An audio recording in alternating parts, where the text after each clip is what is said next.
मंडळी, बाई तुझा आशीर्वाद या मालिकेचा आजचा म्हणजेच 20 जुलैचा एपिसोड रिव्ह्यू तुम्ही ऐकत आहात. आजचा भाग खूपच भारी आहे बरं का प्रेक्षकांनो, शेवटपर्यंत बघत राहा. सुरुवातीला आपण बघतोय राजा अवनीच्या मागे मागे येतो ना, तिला थांबवतो आणि म्हणतो तुम्ही कुठे चाललात, थांबा ना. अवनी राजावर ओरडत म्हणते, काय रे राजा, मी आर्किटेक्ट आहे, मी काय काम करते ते माहितीये का तुला?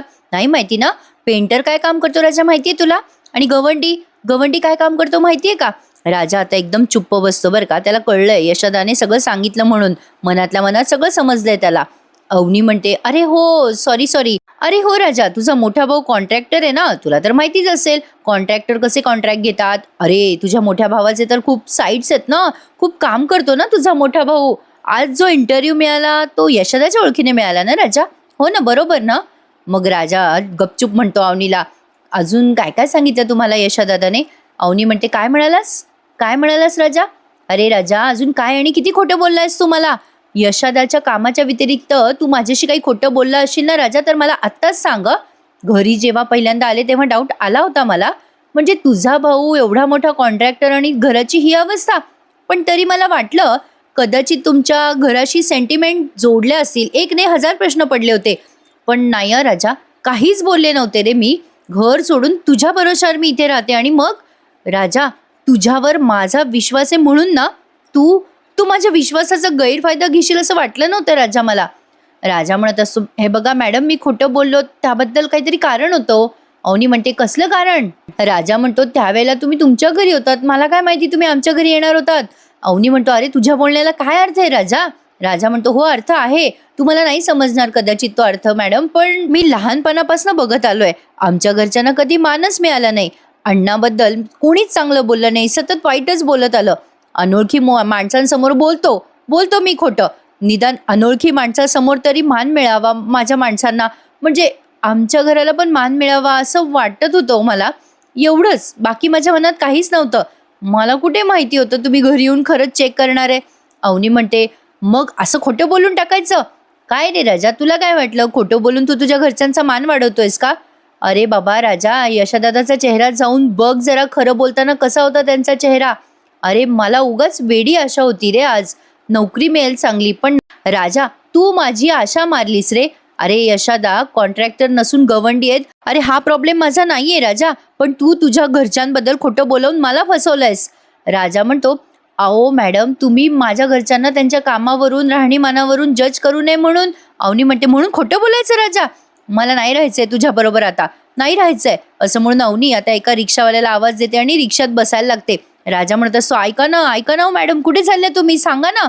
अवनी म्हणते, मला नाही बोलायचं तुझ्याशी राजा. राजा म्हणतो, अरे पण तुम्ही कुठे चाललात ते तर सांगा. अवनी त्याला म्हणते, मी चालले अमेरिकेला. आता तो रिक्षावाला बघतच राहतो बरं का.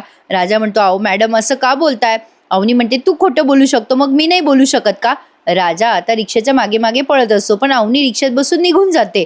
राजाला तिला थांबवायचा चान्सच मिळत नाही. राजाला असं वाटतं कदाचित अवनी परत त्याच्याच घरी येईल, पण अवनी जाऊन बसते एका विठ्ठल मंदिरात आणि तिथे ती आत्या पोहोचते बरं का मंडळी. आजचा भाग खूप छान आहे आणि नक्की आजच्या या रिव्ह्यूला लाईक करायला विसरू नका मंडळी. मस्त दाखवलाय त्यांनी आजचा भाग.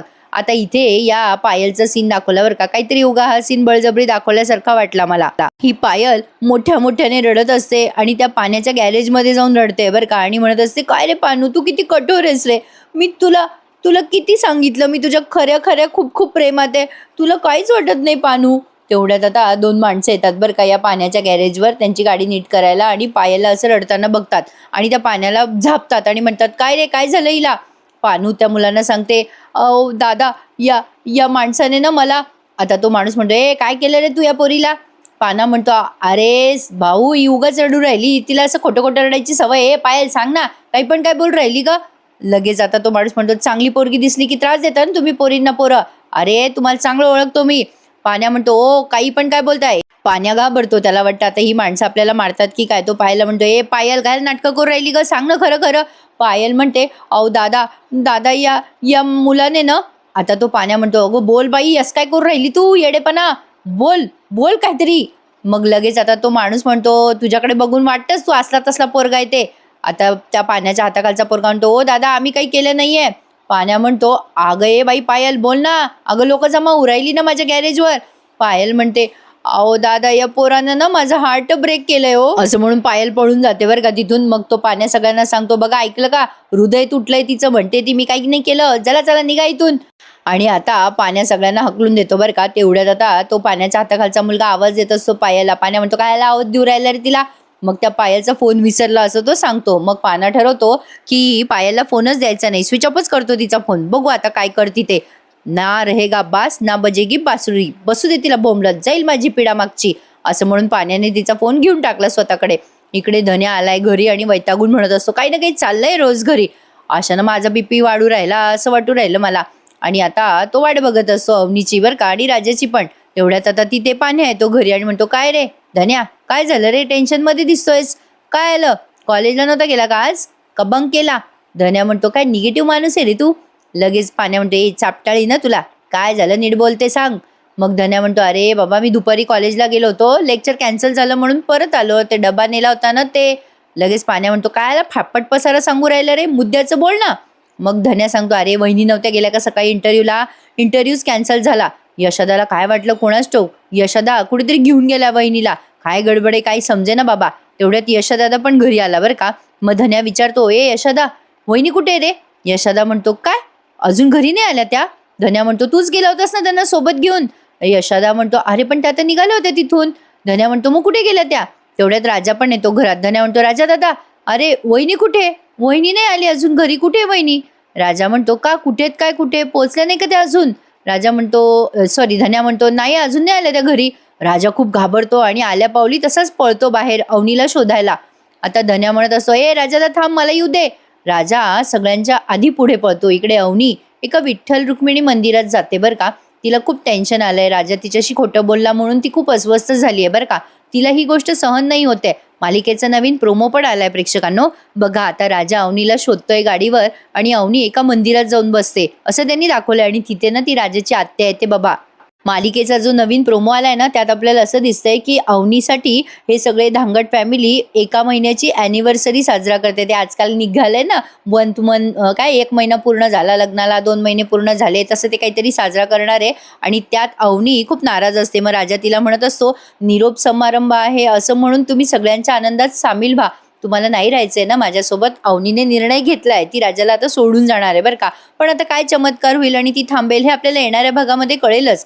राजा आता खूप टेन्शनमध्ये असतो आणि विचार करत असतो, यशोदाने हे सगळं खरं नव्हतं सांगायला पाहिजे होतं, मला नव्हती फसवणूक करायची त्यांची, मला फक्त त्यांच्या नजरेत माझा आणि माझ्या घरच्यांचा मान उंचवायचा होता. देवी आई माझ्या आयुष्यातून नको दूर नेऊ त्यांना. आता इकडे ही अवनी पण हाच विचार करत असते, यशोदाने जे खरं सांगितलं त्याचा. तेवढ्या तिथे ती आत्या येते आणि अवनीला बघून आश्चर्यचकित होते. ती विचार करते, ही पोरगी इथे बसून काऊन रडू राहिली, नक्कीच हिच्या घरी काहीतरी वाजलेलं दिसतंय, काहीतरी भांडणं झालेले दिसू राहिलेत, आता ते हिला मी बोलल्या बगैर सोडतच नसते, असं म्हणून ही आत्या आता अवनीच्या जवळ जाऊन बसते बरं का. अल्लाद अशी तिचं पूजेचं ताट मागे ठेवते आणि अवनीच्या जवळ येते. अवनी घाबरते बरं का या आत्याला बघून आधी सुरुवातीला. आता ती आत्या म्हणते, काय झालं ग, एकटीच रडू राहिली, काय बाई पोरी दांगटाची सून आहे, मला वाटलं नव्याचे 9 दिवस सरले आणि तुझ्या समोर आता खरे दांगटाचे रंग आले वाटतं, काय ग काय, कायच ग, काय झालं काऊन रडू राहिली. अवनी आता गडबडते आणि तिथून जायचा प्रयत्न करत असते आणि म्हणत असते, काही नाही झालं मला. मग ती आत्या पुन्हा तिच्या मागे येते बरं का आणि म्हणते, काही नाही झालं, मग का म्हणून रडू राहिली, काय केलं का, राजानं काही केलं का, काय झालं ग. अवनी म्हणते, कोणी काही केलेलं नाहीये, मला माझ्या आईबाबांची आठवण येते म्हणून मी रडते थोडीशी. लगेच आता ती आत्या म्हणते, बरोबर आहे ग पोरी, त्रास झाला ना की मायबापाचीच आठवण येते बघ. एक सांगू का तुला, तुझ्या हातानं तुझ्या नशिबावर धोंडा मारून घेतलाय राजाशी लगीन करून, त्या धोंड्याची सून झाली ना तू, राक्षस आहे तो धोंड्या, राक्षस. अवनी म्हणते, ओ आत्या तुम्ही असं काही पण काय बोलता हो, तुम्ही सतत कसं काय वाईट बोलू शकता स्वतःच्या भावाबद्दल, तुमचा सख्खा भाऊ आहे ना तो. ती आत्या म्हणते, अय पोरी तुला काय वाटलं मी दुष्ट आहे, अगं ए पोरी काय म्हणून राहिले मी दुष्ट वाटू राहिले तुला, बोल ना मला, बघ माझ्याकडे, बरोबर आहे तुझं, बरोबर आहे, नाही तू ना त्या राजाच्या नजरेतून धोंड्याच्या नजरेतून माझ्याकडे पाहू राहिली, एकदा माझ्या नजरेतून त्या राजाकडं आणि त्याच्या राक्षसासारख्या बापाकडे बघ, मग तुला कळल कोण खरं दुष्ट आहे ते. अगं तो धोंड्या आहे ना, राक्षस आहे राक्षस. अवनी आता म्हणत असे, मला ना तुमच्याशी बोलायचं नाहीये, जाऊ द्या मला. ती आत्या अवनीचा हात धरते आणि म्हणते, मी जे बोलते ना ते ऐकून जाय, भलतं सलतं बोलत नाहीये मी. तुझ्या सख्ख्या भावानं जर एखाद्याचा खून केला असता, जलात जाऊन आला असता तुझा भाऊ, तर त्याची आरती ओवाळली असती का ग तू?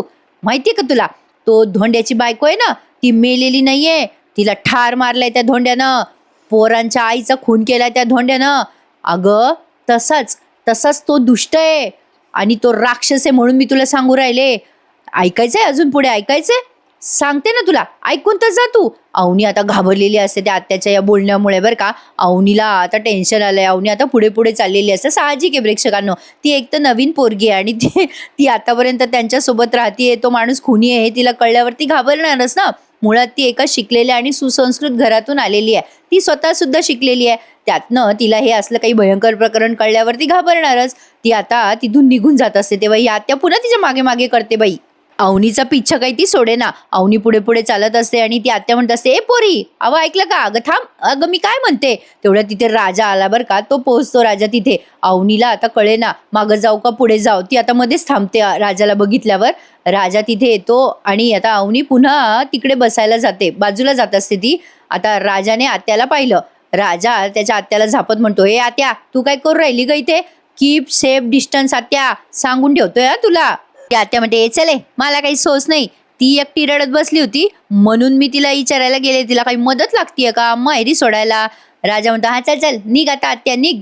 लगेच ती आत्या म्हणते, ए चल बाजूला वय, चप्पल घाल दे मला, चप्पल राहिली माई. असं म्हणून चप्पल घालते बरं का. आणि पुन्हा जाता जाता अवनीच्या कानात बोलते, ए बाळा अगं तू काही बी काळजी करू नको. तुला कसली बी मदत लागली ना तर सांगायचं मला. तुला ना येशीची टॅक्सी करन मी आणि सोडीन तुला माहेरी तुझ्या. राजा म्हणतो, ए चल आत्या येशी बिशी राहू दे तुझा, चल चल निघ. आत्या आता निघून जाते. राजा आता अवनी जवळ येतो आणि अवनीला काही त्याच्याशी बोलायची इच्छा नसते. राजा म्हणत असतो, चला ना मॅडम घरी जाऊयात. अवनी म्हणते, मला नाही यायचं खोटं बोलणाऱ्या लोकांच्या घरी. राजा म्हणतो, अहो तुम्ही हवं तर मला खोटं बोला, पण माझ्या घरच्यांना कशाला खोटं म्हणून राहिले तुम्ही.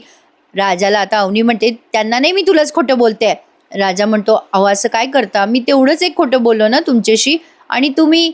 आता अवनी चिडते आणि म्हणते, खरंच एकच खोटं बोललास तू राजा, एकच खोटं. थांब.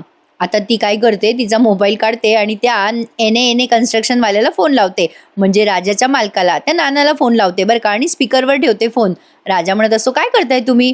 अवनी आता फोन लावते आणि तिकडनं तो नाना फोन उचलतो. नाना फोन उचलतो आणि म्हणतो, हॅलो कोण बोलतंय. अवनी म्हणते, हा सर मी अवनी बोलते.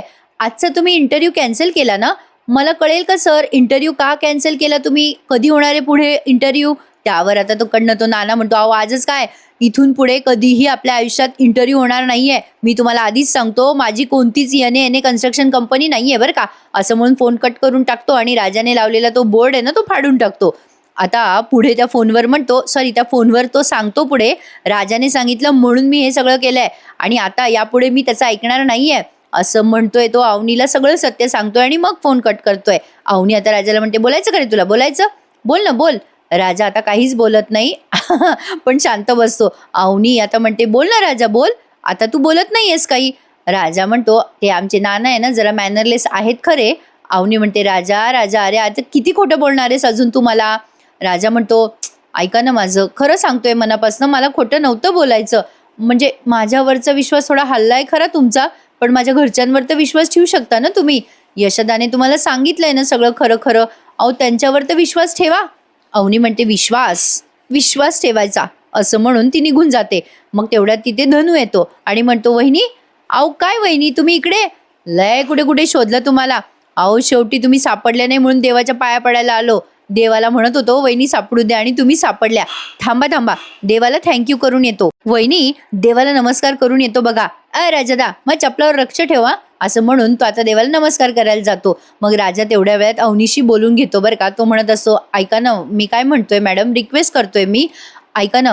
म्हणजे आता धन्याला नका काही कळू देऊ, म्हणजे ॲज अ माणूस की बरं का, ॲज अ माणूस की. अवनी म्हणते, म्हणजे मी पण खोटं बोलू का आता त्याच्याशी. राजा म्हणतो, खोटं नका बोलू पण खरं पण नका सांगू आणि काहीच नका बोलू, शांत बसा. आता धनू येतो तेवढ्यात आणि त्याची चप्पल घालत म्हणतो, चल वहिनी जाऊयात घरी. अवनी म्हणते, मला नाही यायचं घरी. राजा घाबरला ना आणि धनू पण घाबरला. तो म्हणतो, काय झालं वहिनी, का बरं. आता अवनी म्हणते, अरे नाही म्हणजे ते मला ना जरा शॉपिंग करायची होती. राजा म्हणतो, चला ना मग बाईक आणली मी, आपण जाऊयात शॉपिंगला. धन्या तू जाय घरी. लगेच अवनी म्हणते, राजा मला तुझ्यासोबत नाही यायचंय, मी आणि धनू जाऊ आम्ही रिक्षाने. धनू चल बरं माझ्या बरोबर. अवनी आता धनूला घेऊन रिक्षात जाते बरं का. आता धनू जाता जाता राजाला कानात बोलतो बरं का. म्हणजे अवनी पुढे जाते तेव्हा राजाजवळ येतो धनू आणि म्हणतो, ए राजादा काही गणबन करू राहिला का रे तू? भांडण केलं का? काय मॅटर करू राहिला तू? राजा म्हणतोय जाय त्यांच्या मागे जाय. राजाला आता सॉलिड टेन्शन आलंय. काही करून राजाला अवनी त्याच्या आयुष्यात हवी आहे म्हणजे हवी आहे. त्यासाठी तो वाटेल ते करायला तयार आहे असं ते दाखवत आहेत बरं का प्रेक्षकांनो. तुम्हाला माझा रिव्ह्यू आवडतोय ना, मग प्लीज लाईक करायला विसरू नका. तर बघा आता राजा मनातल्या मनात विचार करतो, देवी आई आता काय करू ग? काय करायला गेलो आणि काय झालं? यशोदा यशोदा, अरे चुकीचं केलंस रे बाबा तू हे. इकडे आता हा पाण्या आहे ना, त्याला कळतं सगळं की यशोदाने सांगितलं अवनीला की तो गवंडी आहे. आता पाण्या चिडतो बरं का. यशोदा त्याला सांगत असतो, अरे बाबा पाण्या मला खरं सांगायचं होतं रे फक्त, पण मी काही वेगळ्या पद्धतीने सांगायला पाहिजे होतं का रे पाण्या. पाण्या म्हणतो, यशोदा तू बरोबर केलंयस, तू काही चुकीचं केलेलं नाहीयेस. खरं तर खरं हे तलवारीच्या धारीसारखं असलं पाहिजे, एक घाव आणि दोन तुकडे. पण ना असा विश्वास नाही तोडला पाहिजे कोणाचा. यशोदा म्हणतो, पण खरं बोलून मी काय मिळवलं रे? त्या घर सोडून गेल्या असतील तर? पाण्या म्हणतो, यशोदा हे कधी ना कधी वहिनीला कळणारच होतं ना. यशा म्हणतो, पण त्यांना वाईट वाटलं रे, खूप वाईट वाटलं. पाण्या म्हणतो, अरे काय यशोदा, वाईट तर त्या राजाला वाटायला पाहिजे ना. तो खोटं बोलला, त्याला अक्कल नको का? नाही एवढं खोटं बोलावं का? आणि कुठे गेला रे तो राजा? कुठे गेला एवढं खोटं बोलून? तेवढ्यात राजा येतो घरी आणि म्हणतो, राजा इथं आहे. आता यांची भांडणं लागतात बरं का प्रेक्षकांनो. आता यशोदा विचारतो आधी, कुठे रे अवनी कुठे? मग पाण्या पण म्हणतो, कुठे गेली रे वहिनी, कुठे गेली? लगेच राजा म्हणतो, विचार ना तुझ्या मोठ्या भावाला, विचार. काय गरज होती यशोदाला खरं बोलायची? लय हाऊस आहे ना याला खरं बोलायची. साक्षात हरिश्चंद्राची आवल्यातच हा. आता यशोदाला गिल्टी वाटायला लागतं बरं का प्रेक्षकांनो. राजा आता यशोदाला म्हणतो, सांग ना यशोदा, काय मिळवलं तू खरं बोलून? नाही काय बोलला तू मॅडमला ते सांगितलं का तू पाण्याला? पाण्या म्हणतो, ये राजा मला सगळं सांगितलंय हा यशोदाने. उगाच चोरचे चोर आणि वरून शिरजोर होऊ राहिला का? अरे खोटं तू बोलला आणि यशोदाला शिक्षा देतो का? स्वतः तू घाण करून ठेवलीयस राजा आणि आता यशोदाला बोलतोयस. राजा म्हणतो, ए पाण्या मी मुद्दाम नाही खोटं बोललो, मी फ्लो मध्ये खोटं बोललो. पाण्या म्हणतो, खोटं बोलला तू फ्लो मध्ये. हे मला नको सांगू राजा, मी लहानपणापासून बघतो हा, तू आयुष्यभर खोटंच बोलत राहिलाय आतापर्यंत. काय सांगितलं तू यशोदा कॉन्ट्रॅक्टर आहे, कंपनीचा मालक आहे, दादा साईट आहे, अजून काय काय खोटं बोलला रे तू त्या वहिनीशी? राजा म्हणतो, ए बाबा सिच्युएशन होती तशी, तुला काही माहिती नाही ना पाण्या, तू मध्ये मध्ये बोल नको रे. राजा आता यशोदाला म्हणतो, ए यशोदा तुला पचकायची काय गरज होती रे? मी सांगितलं असतं ना त्यांना नंतर काय बोलायचं ते. पाण्या म्हणतो, ए राजा गप्प बैस. तुझ्या आयडिया आणि तू वाट लावणार आहे. तुझ्यामुळे तू आमची खोटं बोलू नाही राजा, तुझ्यामुळे वहिनी आता घर सोडून गेली आहे. राजा म्हणतो, असं हे पाण्या तू निगेटिव्ह बोल नको हा, तुला काही माहिती आहे तर मध्ये मध्ये बोल नको हा. पाण्या म्हणतो, ए यशोदा तू याला का बोलत नाहीये? अरे किती खोटं बोलतो स्वतःच्या स्वतः आणि पुन्हा तुला बोलतोय, तुला का दोष देतोय हा? राजा म्हणतो, अरे यार तुम्हाला कळत का नाहीये, मी यशोदाला दोष देत नाहीये, पण मला त्यांना या घरात लग्न करून आणायचं होतं तर थोडं खोटं बोलावंच लागणार होतं ना. मग पाण्या म्हणतो, कशाला केलं मग लग्न? खोटं नाही बोलायचं ना राजा, लग्न नसतं करायचं. तुझ्या खोट्यापणापायी एखाद्या पोरीची जिंदगी बर्बाद करायची का? मग राजा म्हणतो, मी काय जिंदगी बर्बाद केली रे त्यांची? पाण्या म्हणतो, तुझ्यामुळेच जिंदगी खराब झाली वहिनीची, तुझ्यामुळे, तू खोटं बोलला म्हणून झालं. अरे झेपत नाही तर लग्न नाही करायचं ना. राजा आता त्याची कॉलर पकडतो आणि म्हणतो, काय बोललास पाण्या? मला झेपत नाही, काय बोलला पुन्हा बोल. मंडळी आता इथून पुढे सस्पेन्स रंगला बरं का. आता हा पाण्या म्हणतो, जे ऐकलं ना तेच बोललोय मी तुला. राजा आणि या पाण्याची खूप भांडणं होतात आणि भांडणात राजा यशोदाला मारतो आणि ते अवनी बघते आणि आता अवनी चिडते त्याच्यावर आणि म्हणते, तू खूप वाईट आहेस राजा, तू यशोदाला मारलंस. अरे मित्र काय शत्रू होण्याच्या पण लायकीचा नाहीयेस, तू खूप वाईट आहेस असं म्हणून अवनी तिथून निघून जाते आणि हा डोक्याला हात मारून बसतो. प्रेक्षकांनो मला सांगा बरं कमेंट करून, अवनी आता राजाच्या आयुष्यातून निघून जाईल का? मजा येणार आहे पुढे मालिका बघायला. आजचा भाग आवडल्यास प्लीज लाईक करा आणि आपल्या चॅनलला आवर्जून सबस्क्राईब करायला विसरू नका मंडळी. चला तर मग उद्या भेटूयात पुन्हा एकदा. बाय तुझा आशीर्वाद या मालिकेच्या नवीन एपिसोड रिव्ह्यू. उद्याचा एपिसोड बघायला मजा येणार आहे. चला तर मग मंडळी, काळजी घ्या स्वतःची, टेक केअर, धन्यवाद.